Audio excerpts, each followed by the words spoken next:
মানুষ না আজকাল কেমন যেন সবসময় ওকে আমি দেখিয়ে দেবো আমি কি করতে পারি। আরে ভাই, তুমি থাকতে যে তোমাকে দেখলো না, সে তুমি চলে যাওয়ার পর তোমাকে দেখবে? এটা অ্যাকসেপ্ট করে নাও যে যে গেছে সে যাক। এবার আমি আমার মতো, আমি যেটা আমার নিজের ভালো বুঝবো আমি সেটা করব না। কি দরকার তোমাকে অন্য কারোর জন্য কোনো কিছু করাটা? কোনো ইম্পর্টেন্ট নয় লাইফে। তুমি তোমার নিজের জন্য কি করবে, তোমার নিজেরটাকে কিভাবে ভাববে, নিজের লাইফটাকে কি করে ইমপ্রুভ করবে, এটা তোমার উপর।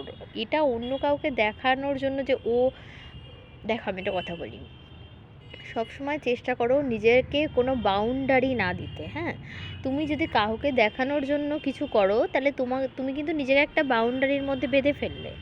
তুমি সেই বাউন্ডারি ওর সামনে থাকতে হবে। প্রথম কথা, ও কি করছে ওকে তুমি ফলো করে করে কাজ করবে কেন?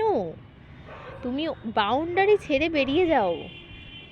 কেমন ওই সবসময় নিজেকে না একটা লিমিট, মানে যে আমি এইভাবে করব, এইটা করব, ওই লিমিটে তোমাকে চলতে কেউ বলেনি। ওই লিমিটগুলো পার করে বেরিয়ে যাও, নিজের জন্য বাঁচো। যে তুমি থাকতে তোমার পরোয়া করলো না, তুমি গেলে সে কী পরোয়া করবে? হ্যাঁ, বোঝো এগুলো। দায় পড়েছে, তাকে নিয়ে ভাবারই প্রয়োজন নেই, যা খুশি করে বেড়াক। বোঝা গেল?